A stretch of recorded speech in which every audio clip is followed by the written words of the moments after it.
Hello everyone, welcome back to essentials of Ayurveda. तो हमने start किया है चरक चिकित्सा सीरीज़, जिसमें हमारा मोटिव ये है कि पूरा चैप्टर हम लोग रिवाइज नहीं करेंगे, लेकिन चिकित्सा स्थान के जितने भी चैप्टर्स हैं उनके चिकित्सा को रिवाइज करना, उनके जो चिकित्सा सिद्धांत है उसको रिवाइज करना हमारा मेन मोटो है। क्योंकि लास्ट में चिकित्सा स्थान बहुत ही बड़ा है और लास्ट में रिवीजन करना इसको इम्पॉसिबल टाइप का है। अगर पूरा चैप्टर पढ़ने बैठेंगे तो इम्पॉसिबल है, इसलिए थोड़ा थोड़ा हर चैप्टर का हमें आना चाहिए। तो आज का चैप्टर हमारा चैप्टर नंबर 22, जिसका नाम है तृष्णा चिकित्सा। ठीक है, इसके पहले हमने 21 चैप्टर का रिवीजन किया है। 21 चैप्टर कौन सा था?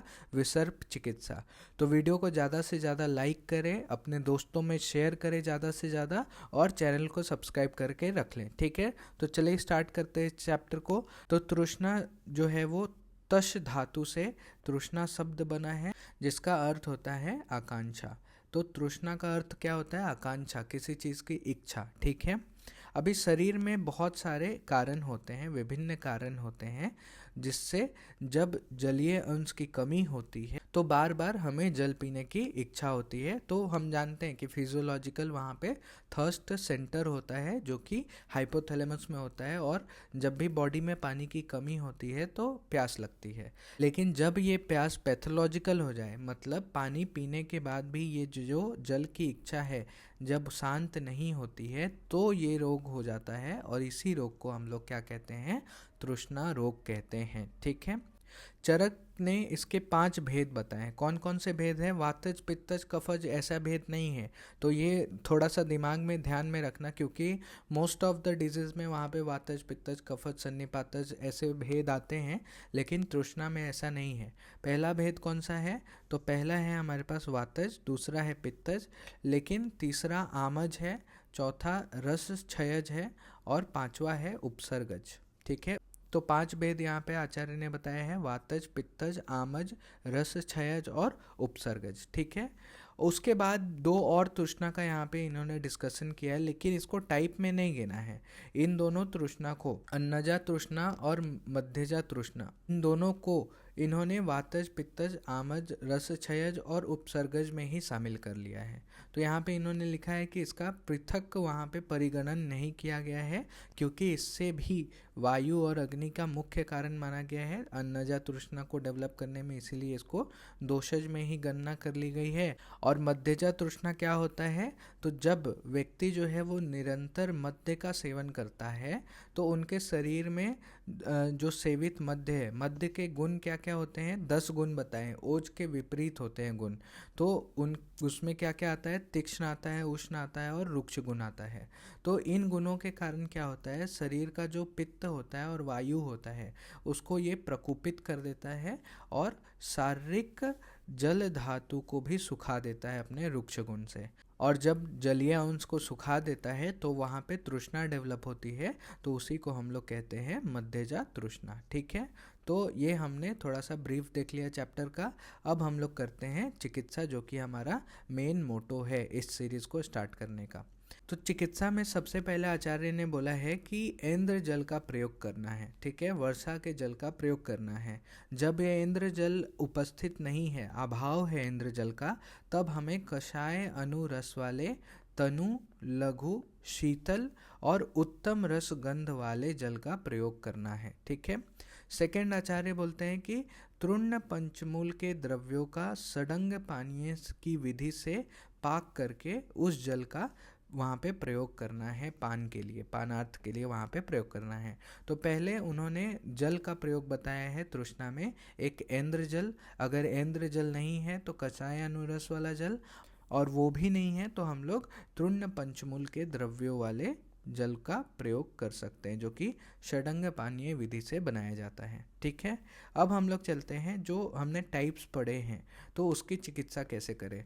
तो सबसे पहले आता है वातज तृष्णा की चिकित्सा। तो वातज तृष्णा में आचार्य ने बोला है कि मृदु, लघु और शीतल वात नाशक वहाँ पे अन्नपान करना है, और क्षयज काश में प्रयुक्त दुग्ध और घृत का प्रयोग करना है, जो कि क्षयज काश में प्रयोग किए गए दूध और घी का वहाँ पे वातज तृष्णा में प्रयोग करना है। सेकंड वहाँ पे पित्तज तृष्णा।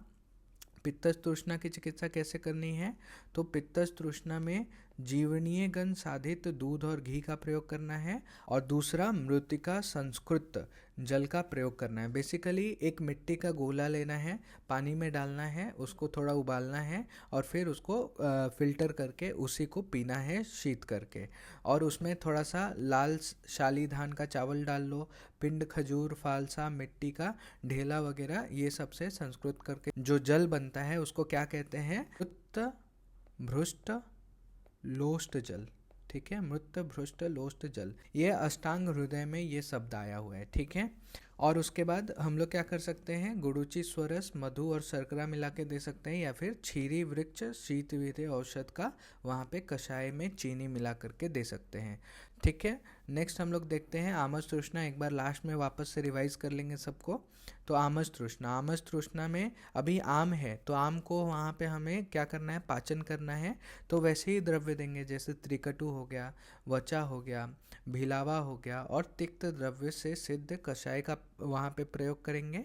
और कफज छर्दी में जो चिकित्सा कही गई है उसके समान चिकित्सा करेंगे आमज तृष्णा में, और फिर उसके बाद उसको दाड़िम का रस भी पिला देंगे, पेया पिला देंगे। नेक्स्ट है क्षयज तृष्णा। क्षयज तृष्णा में क्षयज काश के समान वहाँ पे चिकित्सा करनी है। और लास्ट है हमारे पास मध्यज तृष्णा।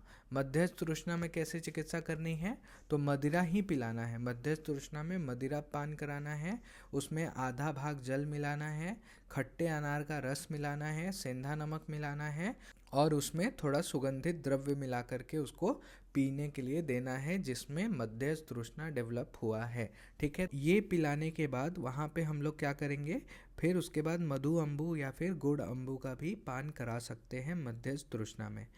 तो ये हो गया टाइप्स, जो भी प्रकार बताए थे उसकी चिकित्सा। उसके बाद आचार्य ने जो है वो सिम्टोमेटिक ट्रीटमेंट बताया है। क्या बताया है कि अगर स्नेह के कारण तृष्णा डेवलप हो रहा है तो उसमें तनु या वागु दे दो, यानी कि वो मंड पेया विलेपी वगैरह दे दो। अगर गुरु आहार के कारण वहाँ पर तृष्णा हो रहा है तो मध्य अम्बु का पान करा दो, कोष्ण जल का पान करा दो और वमन करा दो। ठीक है, और उसके बाद मागधी यानी कि पिप्पली को चबाकर खाने के लिए बोलो, जिससे उसका मुख का शुद्धि होगा और पाचन होगा। फिर वहाँ पे उन्होंने अवस्था के अनुसार चिकित्सा बताई है तृष्णा की, कि अगर बलवान रोगी है और उसको तालु शोष हुआ है तो घृत पान करा दो। अगर दुर्बल रोगी है और उसको तालु शोष हुआ है तो उसमें सर्पी, भ्रुष्ट, क्षीर और मांसरस का प्रयोग करा दो। अगर अति रुक्ष रोगी है और दुर्बल रोगी है, उसमें अगर तालु शोष हुआ है तो उसको क्षीर पान करा दो। अगर मांसाहारी है तो घृत, भ्रुष्ट, छाग मांस यानी कि जो अजा बकरी का मांस होता है उसको शीतल करके खिला दो, या फिर उसका मांस रस को पिला दो। ठीक है, तो ये अवस्था के अनुसार चिकित्सा हो गई। फिर आचार्य बोलते हैं कि अगर स्निग्ध भोजन करने के कारण तृष्णा हो रहा है तो गुड़ अम्बू का पान करा दो। अगर मूर्छा के कारण तृष्णा हो रहा है तो वहाँ पे रक्त पित्त नाशक औषधि से चिकित्सा करो। ठीक है, तो ये हो गया वहाँ पे सिम्टोमेटिक ट्रीटमेंट। उसके बाद लास्ट में आचार्य जो है वो तृष्णा नाशक कुछ उपाय बताते हैं। क्या है, पहला है धान्य अम्बू में शर्करा और छौद्र मिला के पियो, और हमेशा साथ में जल का सेवन करो। ठीक है, लास्ट हम लोग देख लेते हैं कि तृष्णा में क्या क्या इंपॉर्टेंट हमने पढ़ा। तो वातज तृष्णा में हमने देखा कि क्षयज काश की चिकित्सा करनी है। आमज तृष्णा में हमने देखा कफज छर्दी की चिकित्सा करनी है।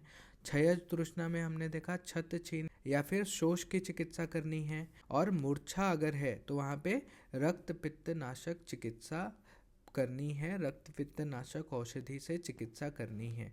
तो यहाँ तक जो है वो हमने अपना तृष्णा अध्याय रिवाइज कर लिया, जो चिकित्सा है उसका। Thank you, hope you like the video. Please video को लाइक करा करिए और अपने दोस्तों में शेयर करिए, ताकि ज़्यादा से ज़्यादा स्टूडेंट्स इस वीडियो का लाभ उठा सके। अगर आपको इसमें कुछ और ऐड कराना है या फिर आप चाहते हैं कि ये भी डिस्कस हो तो आप मुझे कमेंट बॉक्स में बता सकते हैं। Thank you.